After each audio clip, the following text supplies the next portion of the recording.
sa The Netherlands. Mahigit 200 private higher education institutions pinayagan ng SHED na magtaas ng tuition fee. At panibagong dagdag singil sa gasolina at diesel ipatutupad ng mga kumpanya ng langis simula pamayang hating gabi.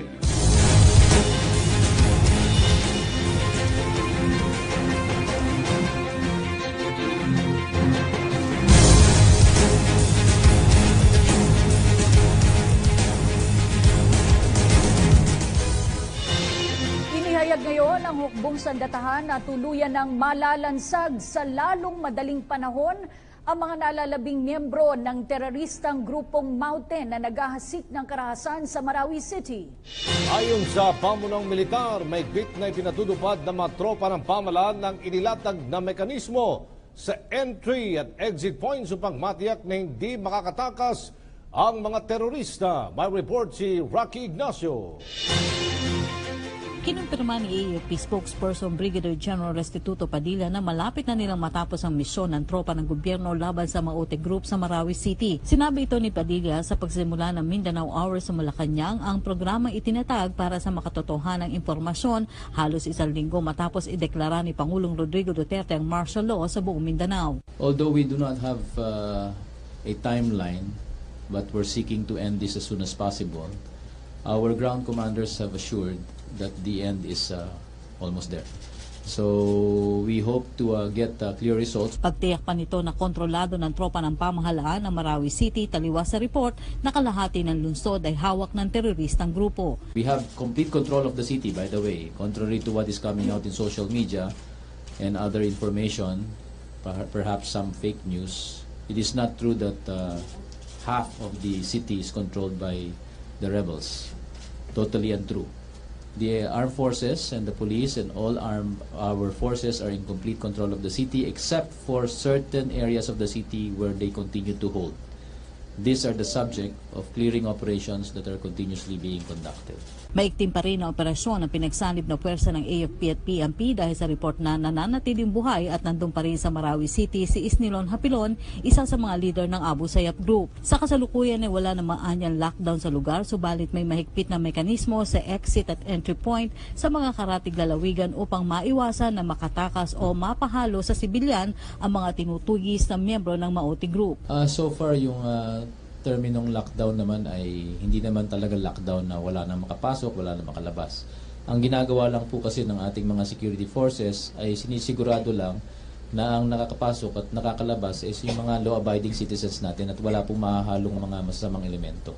Wala naman tugon si Padilla kung magkakaroon ng pagpapalawig ng martial law sa Mindanao dahil ang target anya ng gobyerno ay matapos ito kahit hindi pa umabot ng 60 araw na itinatakda ng batas sa deklarasyon ng martial law. What we are trying to do right now, and it's a commitment, is to expedite what needs to be done in order to restore law and order and normalcy in the whole of Mindanao, particularly Marawi. So as we get to that and as we accomplish our mission, we will be able to give you a fairer assessment on whether there is a need to extend it. But be that as it may, the commitment remains that to do this as quick as possible, just like what the President said. And if we can finish this in 1 month, then so be it. We end martial law right there and then. Kasunod nito, hinikayat ni Padilla ang pakikipagtulungan ng publiko para mapabilis ang pagbabalik sa normal na sitwasyon ng Marawi City. Nag-uulat para sa Bayan, Rocky Ignacio. Umabot na sa 61 ang napatay na miyembro ng Maute Group sa bakbakan sa Marawi City. Pinabulaan na naman ng AFP ang mga kumakalat sa social media na mga teroristang grupo mismo ang nagsasagawa ng checkpoints. May ulat si Eunice Samonte mula Marawi City. Live, Eunice. Cathy Aljo, nananatili pa ring sensitibo ang sitwasyon dito sa Marawi City kung saan very deliberate at very accurate ang mga nagiging aksyon ng militar upang tuluyan ng mai-rescue ang ilang pang mga residente na na-trap sa pagitan ng teroristang grupo ng Maute. Kaugnay niyan, mas pinag-igting na rin ang mga checkpoints at security checks ng gobyerno sa Marawi at sa mga katabing bayan nito. Mahigpit na inspeksyon ng mga sasakyan. Iniisa-isa ang laman ng mga bag at tinitingnan kung kasama sa most wanted ng otoridad. 3 stages. Ganito kahigpit ang checkpoint dito sa Marawi at sa mga karatig bayan kaugnay ng pagpapatupad ng martial law ng Pangulo at upang maiwasan na ang pagtakas ng teroristang grupo ng Maute na responsable sa pag-atake dito sa Mindanao. At kaugnay ng pagsuspinde ng lahat ng permit to carry firearms outside the residence, inaaresto na rin ang lahat ng sibilyan na may dalang armas sa pampublikong lugar sa buong Mindanao. Sa pagpapairal ng suspensyon, tangi ang mga pulis at sundalo on duty, mga otorisadong personnel at ahente lamang ng gobyerno ang maaaring magdala ng armas sa labas ng tahanan sa buong Mindanao habang umiiral ang martial law upang mapigilan ang paglaganap ng lawless violence. Ini-inspeksyon rin ang bawat taong nasa sasakyan at ang mga laman ng dala nito sa bawat checkpoint. Bukod sa mahigpit na seguridad na pinatutupad na ating mga sundalo dito sa Marawi, makikita rin dito sa kanilang checkpoint ang listahan ng kanilang mga most wanted, kabilang nga dyan ang pamilya ng Maute, at makikita rin dito ang mga numero ng mga plate numbers na nakaregistered sa Maute members. Malinaw na makikita rito ang pagkakakilanlan ng mga miyembro ng pamilya ng Maute at ang kanilang mga ginagamit na sasakyan na kinabibilangan ng 5 Fortuner, 1 Montero, Isuzu D-Max, isang Innova at isang Estrada. Kumpiyansa naman ng militar na hindi makakalusot sa mahigpit na inspeksyon ang mga miyembro ng Maute na nararapat na managot sa batas. Cathy Aljo, base sa pinakahuling datos na ibinigay sa atin ng AFP, umakyat na nga sa 61 ang bilang na nasawi na miyembro ng Maute at nasa 15 naman ang nasawi sa panig ng gobyerno, kung saan 13 dito ay miyembro ng AFP at 4 ang mula sa Philippine National Police. Pinabulaanan rin ng AFP ang mga kumakalat sa social media na mga teroristang grupo mismo ang nagsasagawa ng mga checkpoints. Inuulit po ng militar, kontrolado na nila ngayon ang sitwasyon at sapat ang bilang ng mga sundalo na narito ngayon at nakikipaglaban sa Marawi. Humigit kumulang 300 naman ang bilang mga nai-rescue ng militar at nagpapatuloy ito hanggang sa mga oras na ito. At yan muna ang pinakahuling update mula dito sa Marawi City para sa Bayan, Eunice Samonte. Maraming salamat, Eunice Samonte. Nilinaw naman ngayon ng Malacanang na hindi binabypass ni Pangulong Rodrigo Duterte ang Korte Suprema at ang Kongreso kaugnay ng issue sa martial law. At ayon sa palasyo, nakikinig ang Pangulo sa Korte Suprema at sa Kongreso, pero depende ito sa militar at pulisya sa pagdedesisyon kung ililift ang martial law. Inilatag din ng Malacanang ang mga patakaran para sa makatarungang pagpapatupad ng batas militar sa Mindanao. Nagbabalik si Rocky Ignacio. Tiniyak ng Malacanang na walang intensyon si Pangulong Rodrigo Duterte na i-bypass ang Kongreso at Korte Suprema kaugnay ng pagpapairal ng martial law sa Mindanao. Sinabi ito ni Presidential Spokesperson Ernesto Abelda sa harap ng pahayag ni Pangulong Rodrigo Duterte na pagbabatayan nitong magiging assessment ng tropang sundalo at pulis kung dapat palawigin o alisin na ang pagpapairal ng batas militar dahil sa mga apektadong lugar. The President meant that those who really are truly aware of the situation are the military and the police.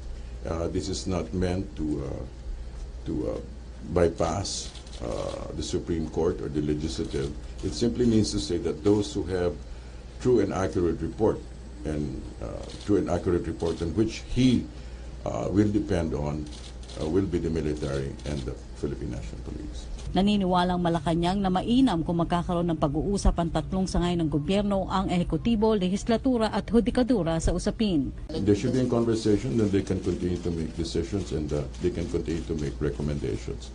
However, at the end of the day, the SOLGEN will be the one to give you a full answer to this matter. Ipinahayag ito ni Abela sa pagsimula ng Mindanao Hour para ipaabot sa taong bayan ng tunay na impormasyon sa kalagayan ng pagpapairal ng martial law sa Mindanao, partikular na sa Marawi City. Isang hakbang para mapawi ang pangamba ng mga residente mula sa maling impormasyon sa kanilang kalagayan. Inilatag sa naturang briefing ang pagpapatupad ng seguridad kabilang ng patakaran sa checkpoint at ang pagtukoy kung ano nga ba ang Maute Group na nasa likod ng karahasan dahilan sa pagdedeklara ng martial law sa Mindanao.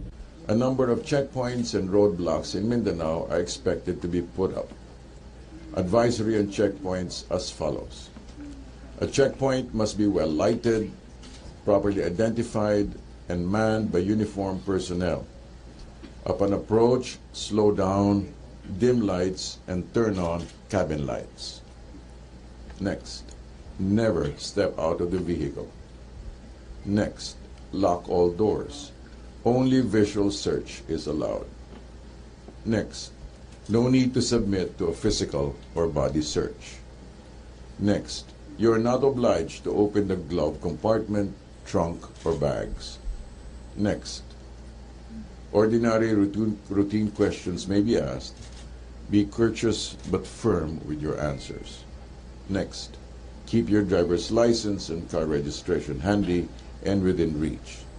Lastly, report violations immediately. Sa kasalukuyan ay may mga kaukulang tulong mula sa DSWD para sa mga nawala ng tirahan na umaabot na sa mahigit 12,000 pamilya sa Marawi City. Nag-uulat para sa Bayan, Rock Ignacio. Naghain ng resolusyon ang mga senador sa minorya para sa pag-convene ng 2 kapulungan ng Kongreso. Ito ay para sa isang joint session hinggil sa pagtalakay sa martial law at suspensyon ng writ of habeas corpus sa Mindanao. May ulat si Joy Gumatay. Ilang sandali bago sumalang sa closed-door briefing patungkol sa martial law declaration sa buong Mindanao, naghain ng resolusyon ang minority group senators para himukin ng Kongresong magsagawa ng joint session para sa approval o revocation ng nabanggit na executive order. Binuo ito nila Senador Kiko Pangilinan, Senador Risa Ontiveros, Senador Franklin Drilon, Senador Bam Aquino at Senador Antonio Trillanes IV. It has to be reflected in a official proceeding and magkaroon ng public record dito sa usapin na ito.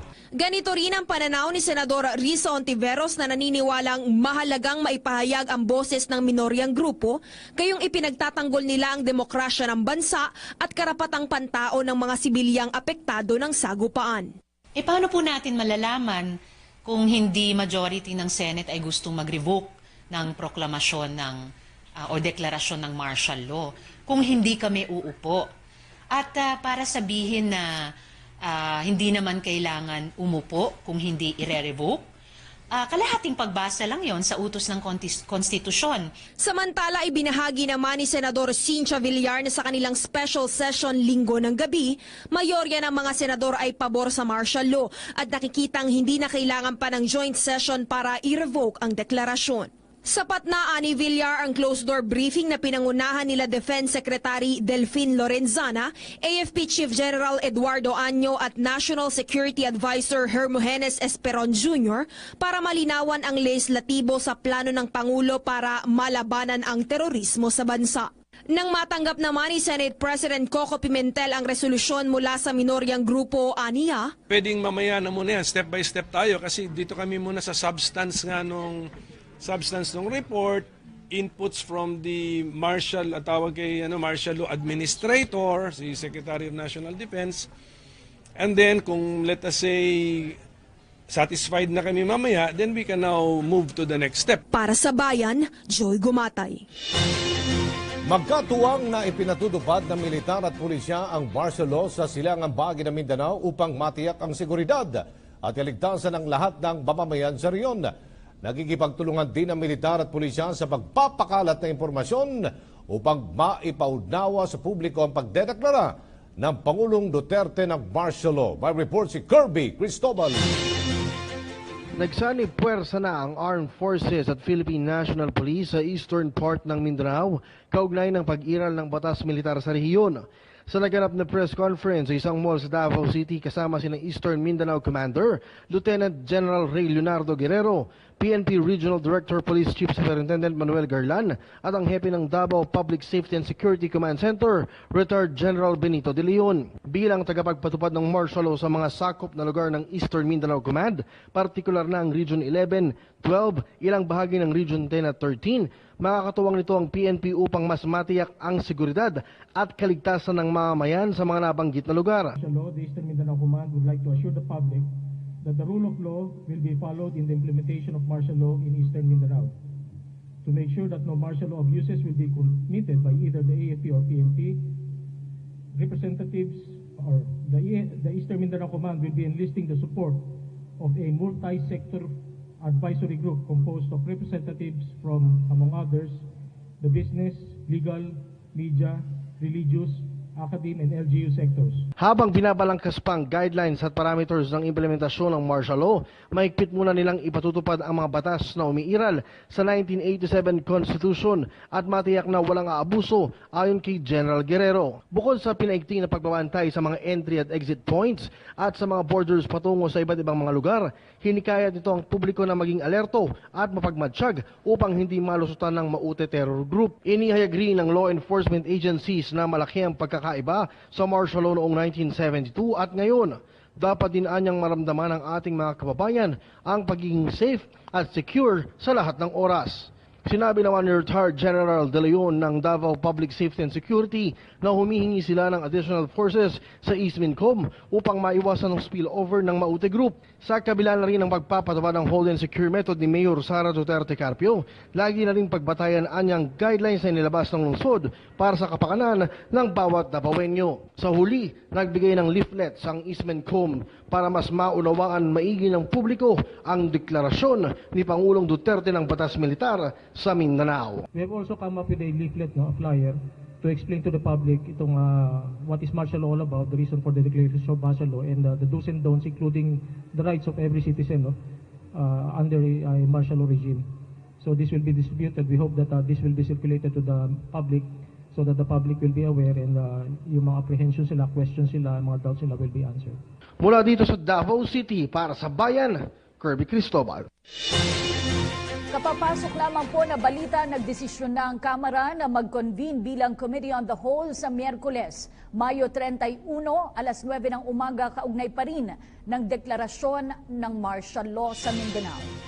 Samantala, umabot na sa mahigit 12,500 pamilya ang naapektuhan ng bakbakan sa Marawi City mula sa 26 na barangay, habang 8 bahay naman ang nasira.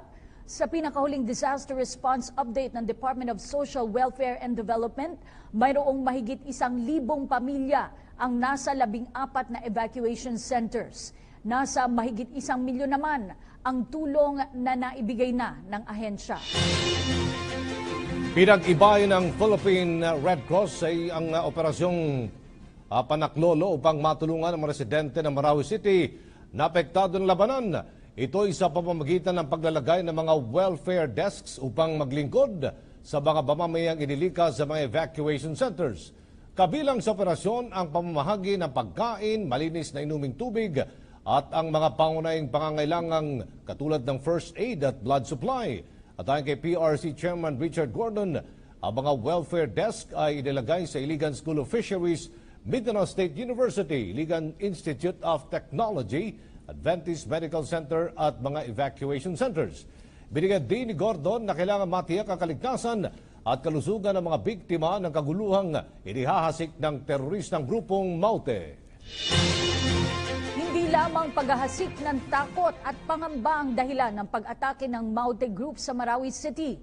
Dahil ang ilang araw na pag-atake ng mga ito sa Marawi ay may kaugnayan rin pala sa politika at iligal na droga. Alamin ang detalye sa ulat ni Eunice Samonte. Malalim ang ugat ng gulo sa Mindanao, lalo na ang kasalukuyang nagaganap na giyera sa Marawi na naging dahilan ng deklarasyon ng batas militar. Ang ilang araw na pag-atake ng Maute na nagresulta sa mga pagpatay at kawalan ng hanap buhay ng ating mga kababayan may kinalaman pala sa politika at iligal na droga. Nakikita natin na the Maute is wanted to have to be associated and to be confirmed as a member of the Daesh. Ang PAG na tinutukoy dito ay ang private army group ni na Solitaryo at na dating Mayor Marawi na si Pres Salik. Sa isang Facebook post na nagngangalang Rashid bin al-Rashid, unang naging viral ang umano'y dahilan ng pag-atake ng Maute dito sa Marawi. Ayon sa salaysay na nagpakilalang anak ng isang Maute member, magmula ng matalo sa halalan, naapektuhan na umano ang drug business ng politiko mula nang maupo si Pangulong Rodrigo Duterte. Bagay na naging dahilan para maghasik ng takot at pangamba ang private army na Maute sa mga taga-Marawi. Marami rin nagtatanong sa akin and those are possibilities na pwedeng may katotohanan dahil kanya yan, bakit yan na brought up. Sa katunayan, ayon sa militar, may mga drug paraphernalias na nakukuha sa mga lugar na pinamumugaran ng teroristang grupo. Kaya naman, malinaw na ang Maute ay hindi ISIS, kung hindi grupo ng teroristang pinupondohan ng mga politiko. Ang hinahabol natin is yung Daesh at saka yung Maute. It appears na they were well cuddled by these narco-politicians. Kaya naman humihingi rin ng paumanhin sa ating mga kababayang Muslim ang ating militar dahil sa patuloy na pag-atake ng teroristang grupo ngayong panahon ng Ramadan. Mula dito sa Marawi City, para sa Bayan, Eunice Samonte. Nagpayag naman ng pag-iinagpi si PNP Chief Ronald Bato de la Rosa sa kanyang pagdalaw sa mga sugatang pulis na nagipaglaban sa teroristang grupong Maute. Kasabay niyan, tiniyak ni De La Rosa ang tulong sa pamilya ng kanyang mga tauang patuloy na nagkikipaglaban sa mga kaaway ng pamalaan. Umapila rin si De La Rosa sa mga tiwaling pulis na magbagong buhay at gumawa ng hakbang upang makatulong sa pamalaan. By report si Lala Babilon. Malambot na Bato de la Rosa ang humarap sa kanyang mga kabaro nang hindi nito mapigilan ang kanyang emosyon habang ikinikwento ang mga pinagdaraanan ng mga pulis na nagbubuwis ng buhay nila sa Marawi. Sinabi ko, kaya ako naiyak dahil gusto kong magipaglaban doon eh. Kaya ako naiyak. Gusto kong magipaglaban doon but we have a lot of considerations to take. I am the chief PNP. Hindi ako basta-bastang pumasok sa makipagpatayan doon. Imbis na nakakonsentrate yung trupa ko doon sa fighting sa ground, kung pupunta ako doon, makakonsentrate sila mag-secure sa akin. Pinagsabihan din ni De La Rosa ang mga tiwaling pulis na ang inaatupag lang anya ay ang magpayaman at ang makakuha ng pera sa kabila ng hirap na pinagdaraanan ng kapwa nila na nakikipagbakbakan sa Maute Group. Kung pwede lang anya, ipapadala niya na lang ang mga pulis kalawag na ito sa Marawi para makipagbakbakan doon. Samantala, kinumpirma naman ni De La Rosa na bukod sa ISIS, maaring sinusuportahan nga ng mga narco-politicians ang Maute. That's true. That is true. Even before yung July 1, yung pag-assume natin at in-announce natin kaagad na mag-surrender yung mga drug lords, we received an information na lahat ng mga karamihan ng drug lords dito sa Metro Manila, Luzon and Visayas, ay pumunta doon sa Marawi at nagkaroon sila ng drug summit and they were protected by the Maute Group. Buong-buo ang pwersa ngayon ng mga otoridad sa Marawi gaya ng ARMM Public Safety Office, mga lokal na police at Special Action Force. Full alert din ng PNP sa buong bansa. Para sa Bayan, Lala Babilonia. Susunod sa mga balita. Pamahalaan ng Pilipinas hindi nalalaho sa ikalimang yugto ng peace talks sa National Democratic Front of the Philippines sa the Netherlands. Ang detalye sa pagbabalik ng PTV News. President Rodrigo Roa Duterte is in Russia for an official visit. He declared martial law in Mindanao on May 23. A series of attacks from terrorists and extremists occurred in the island. The areas of Basilan, Sulu, and Tawi-Tawi are included in the declaration. To find out the situation in Mindanao, the president has cut short his visit in Russia. That as of 10 p.m. Manila time, he has already declared martial law for the entire island of Mindanao. After martial law has been declared, within 48 hours, the president needs to submit a report in Congress, either personal or written.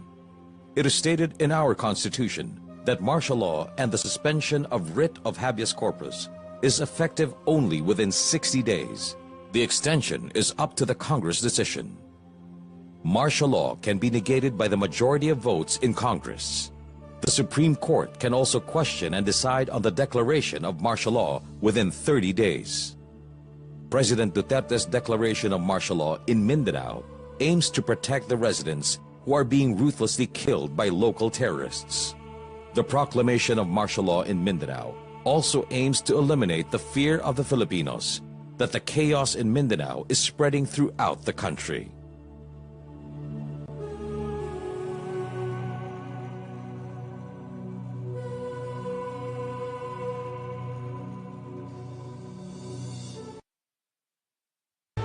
Stepping into and making sense of the world of business and finance can be a bit daunting. You need the right people who know the lay of the land like the back of their hands to steer you in the right direction.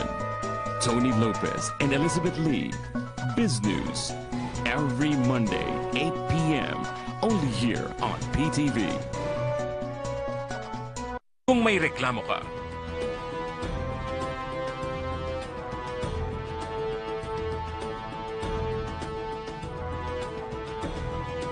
dial 8888, the Public Complaint Hotline.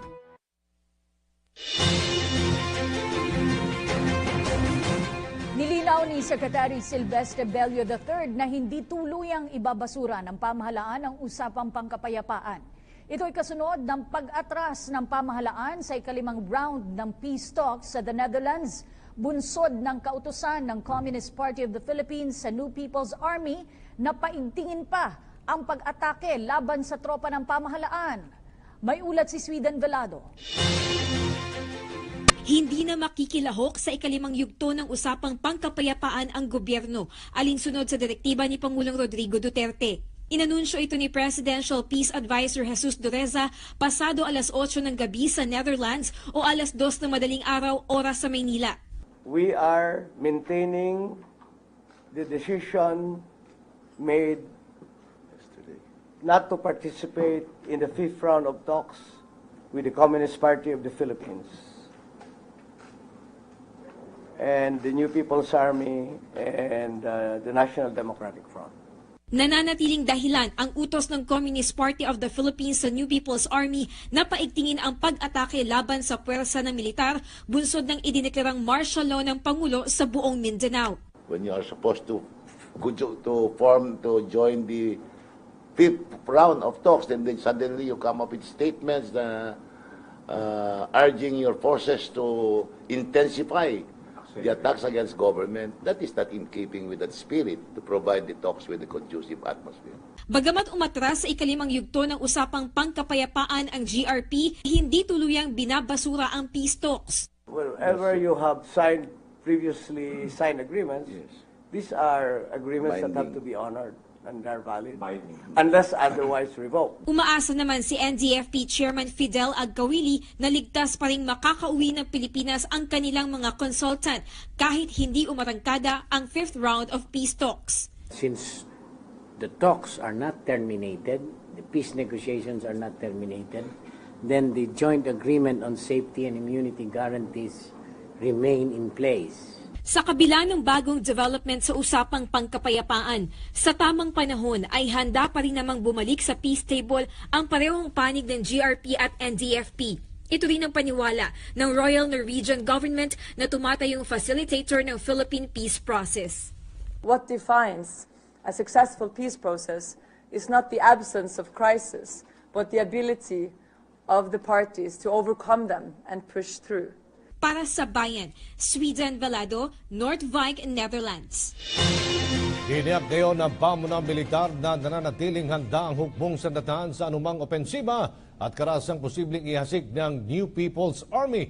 Ito matapos na suspindihin ng Government Peace Panel ng paglahok sa 5th round ng peace talks sa the Netherlands. Sa Mindanao Hour Briefing, sinabi ni AFP spokesman Brigadier General Restituto Padilla na palaging handa ang hukbong sandatahan na pangalagaan ng katahimikan at kaayusan sa bansa. Well, the readiness posture of our units out in the field has not changed. Handa naman po kami kung ano man po ang mangyayari dyan, lalo na kung manggagaling sa mga lugar na kinaroroonan ng mga armadong elemento ng NPA. At katunayan, itong mga nakaraang araw, may mga pangyayari na naganap. May mga panunubok ng pagsugod sa ilang kampo, may ilang attempted assassination ng ilang mga tauhan natin na bahagi naman ng mga dati pang nangyayari. Kaya yung kahandaan natin tugunan kung ano man ang magiging armadong opensiba nitong mga grupong ito, handa naman po tayo. At ang nangingibabaw dito is yung pangangalaga ng seguridad ng mga nasa bayan natin, mga kanayunan natin at yung mga nasa malalayong lugar.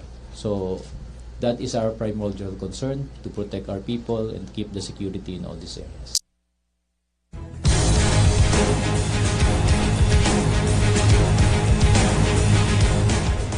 Inilatag ng Commission on Human Rights ang pagkakaroon ng Quick Reaction Team para mamonitor kung may paglabag sa karapatang pantao kasunod ng deklarasyon ng martial law sa Mindanao. Naniniwala naman ang Office of the Ombudsman na alam ng pamahalaan ang limitasyon na nakasaad sa saligang batas. May ulat si Diane Querer. Ikinalugod ng Commission on Human Rights ang ginawang pag-issue ng Philippine National Police ng guidelines patungkol sa pagdedeklara ni Pangulong Duterte ng martial law sa Mindanao. Ganoon na rin sa naging unang pahayag ng militar na poprotektahan ng mga ito ang karapatang pantao ng mga taga Mindanao habang umiiral doon ang batas militar. Of course, as a Commission on Human Rights, we remind our security sector, the police and the military, to respect human rights, to follow the rule of law. They are all enshrined in the Constitution. And we want to laud them for issuing reminders to their men on the ground. Also, the military also issued their statement reiterating respect for human rights. And we are happy for what they have been doing on that. Upang ma-monitor naman kung may karapatang pantaong malalabag, inatasan na ng CHR ang kanilang regional offices na magkaroon ng quick reaction team na maaari ring lapitan ng mga residente kung nais magpahatid ng anumang reklamo. Siniguro rin ng ahensya na magkakaroon ng investigasyon sa mga sibilyang napatay sa Marawi City dahil sa karahasan ng Maute Group. Una sa lahat, syempre nagkikiramay ang CHR. Ngayon, sa mga namatay, we want to make sure that these are duly investigated by our authorities. At saka they would be, cases will be filed to give justice sa mga taong namatay at sa kanilang pamilya. Samantala, bukod sa CHR, may reaction rin ng Office of the Ombudsman sa umiiral na batas militar sa Mindanao. Our Bill of Rights remain. The parameters of the declaration of martial law are defined in the Constitution. So the President is a lawyer. He has advisors. They are presumed to know the limitations indicated in the Constitution. Ayon pa kay Ombudsman Morales, nananatiling bukas sa mga opisina nito sa Mindanao sa kabila ng pagdedeklara ng martial law sa rehiyon. Para sa Bayan, Diane Querer. Maliban sa Marawi City, nananatiling bukas sa mga tanggapan ng Public Attorney's Office sa buong Mindanao sa harap ng umiiral na martial law doon. At ay kay PAO Chief Attorney Persida Rueda Costa, mari pa rin dumulog sa kanila mga kababayan nating mga ngailangan ng legal aid. Pansamantala namang inilipat ng PAO Public Attorney's Office ang Regional Director ng ARMM sa Cotabato City. Samantala, tiwala naman si Acosta na hindi aabusuin ng Armed Forces of the Philippines ang kapangyarihan nito sa pag-aresto ng mga individual na pinag-iinalaang may kinalaman sa terorismo. Kasabay diyan, nagpasaring ang opisyal sa mga kritiko ng Pangulo sa naging tugon nito sa kaguluhan sa Marawi City. Sabi lang, act of terrorism to, hindi rebellion, kaya dapat hindi martial law. Mali po kayo. Ang acts of terrorism ay isa po sa component ng rebellion. Dahil ang acts of violence, kasama po yan sa rebellion. Ang terrorism, meron pong acts of violence din yan. Kailangan po ang martial law para malupig ang sino man na nag-aasik ng lagim. Naniniwala si dating Senate President Aquilino Nene Pimentel na makatutulong ang federal system of government sa pagtugon sa terorismo sa Mindanao. Ang ulat mula kay Joy Gumata. Federalismo ang nakikitang solusyon ni former Senate President Aquilino Nene Pimentel Jr. sa lumalalang sagupaan ng militar at Maute Group sa Marawi City. Kwento ng dating mambabata sa personal niyang pakikipanayam sa pinakamatataas na pinuno ng rebeldeng grupo, ang gusto nila ay magkaroon ng sariling teritoryo kung saan malayang maisasagawa ang kultura at tradisyong Muslim. Ang pamamaraan yan na maaaring magkaroon sila ng definite area where their own culture and tradition will be respected is to adopt a federal system whereby the Bangsamoro will be given a federal state of their own. Sa kabila nito, naniniwala naman ang former Senate President na ang patuloy na sagupaan sa Mindanao ay hindi maituturing na giyera ng relihiyon, kundi panawagan sa pagbibigay respeto sa kultura at tradisyon ng mga kapatid na Muslim. Let us not use this facile referral to religion as the cause of the problem. I think it's more the cultural response of the majority of the people of this country who are obligated to respect the other traditions of the minority sectors of our society. Bagamat nilinaw ni Pangulong Rodrigo Duterte na suportado niya ang pagsasakatuparan ng federalismo sa Pilipinas, sa ngayon ay nananatiling plano ang naturang hakbangin. Kaya naman naani Pimentel, hindi pa rin matuldok-tuldukan ang pag-atake ng mga terorista sa bansa. Samantala, pinanawagan naman ni Pimentel ang pagtulong ng ASEAN member states sa problema sa terorismo ng Pilipinas, gayong oportunidad ito para lalong mapalawig ang kooperasyon ng 10 bansang miyembro ng rehiyon. Para sa Bayan, Joy Gumatay. 24 oras naman ang sinasagawang pagpapatrolya ng Philippine Coast Guard sa paligid ng Marawi City at Iligan Bay. At ang Philippine Coast Guard Captain Leo Panopio, nag-deploy na ng mga patrol ships at o sa mga exit at entry points sa Iligan Bay at paligid ng Marawi City. Ani Panopio, layon ito na mapigilan ng mga arbadong grupo na makapasok sa Marawi City para tulungan ang mga teroristang naiipit sa bakbakan. Samantala, nagpatupad na ng total lockdown ng otoridad sa Iligan City kasunod ng mga report na nagpapanggap na sibilyan ang ilang Maute Group para makapasok sa Iligan City. At dahil kay Colonel Alex Aduca ng Army's 4th Mechanized Infantry Battalion, hindi nila hahayaan na kumalat sa Iligan City ang nangyayaring kaguluhan sa Marawi City.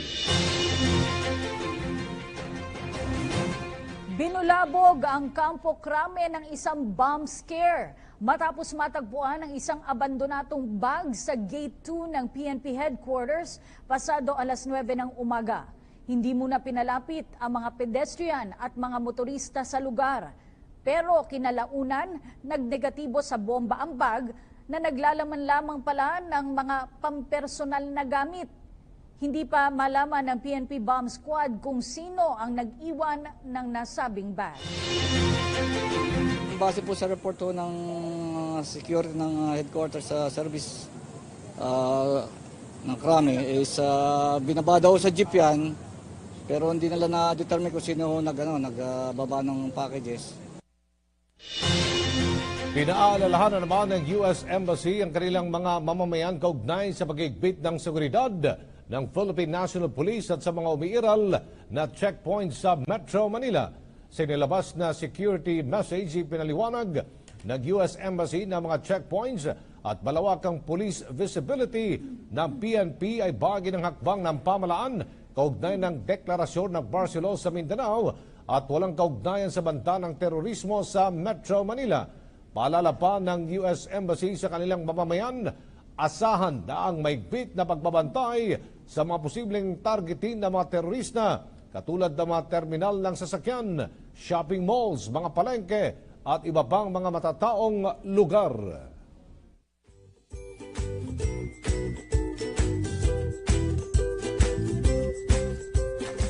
Operasyonal nang muli ang Oplan Balik Eskwela Information and Action Centers ng DepEd sa buong bansa ngayong araw.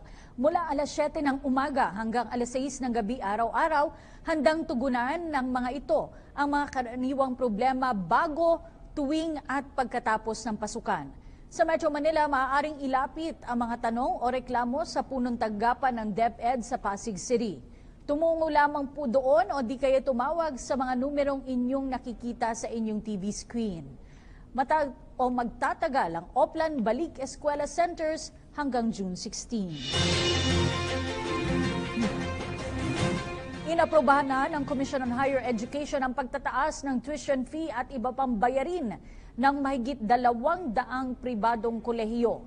Sa inilabas na pahayag ng CHED, epektibo ang pagtaas sa matrikula at iba pang bayarin sa academic year 2017 to 2018. Ayon pa sa CHED, ang itinaas na matrikula ay 6.96% o katumbas ng 86.68 pesos per unit, habang sa ibang bayarin naman ay 243 pesos. Pagtitiyak ng CHED, sumunod ang mga pribadong kolehiyo sa mga panuntunan para sa application sa pagtataas ng matrikula. Nakadagdang sampa naman ng panibagong kaso sina dating Budget Secretary Butch Abad, Senators Laila De Lima at Antonio Trillanes kaugnay ng 10 billion peso pork barrel scam.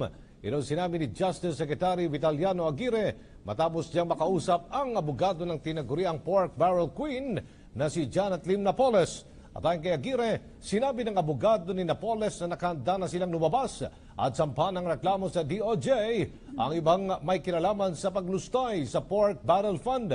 Paglilinaw ng kalihim, hindi paninira sa mga masasangkot na personalidad ang muling pagbubukas ng investigasyon sa pork barrel scam, kundi pagbibigay ng katarungan sa ginawang paglustay sa pera ng bayan. Nilinaw din ng kalihim na hindi maabsuelto sa kanyang mga kaso kung sakaling maging testigo si Janet Lim Napoles sa muling investigasyon ng pork barrel scam.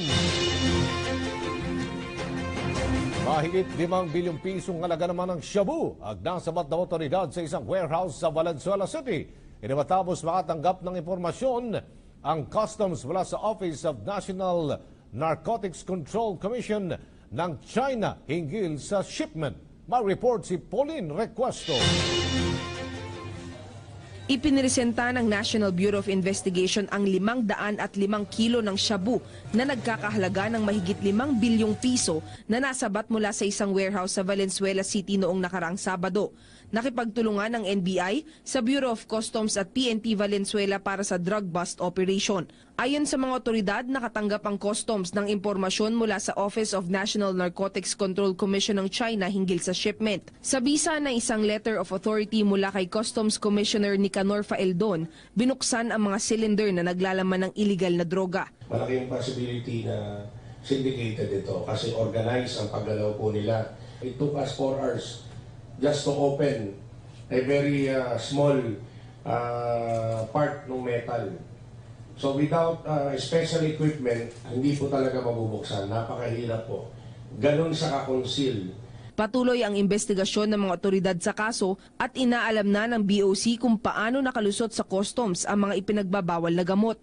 Ito pong shipment na to ay pumasok po sa green lane. Ibig sabihin ng green lane ay hindi na po siya na-subject sa isang X-ray examination.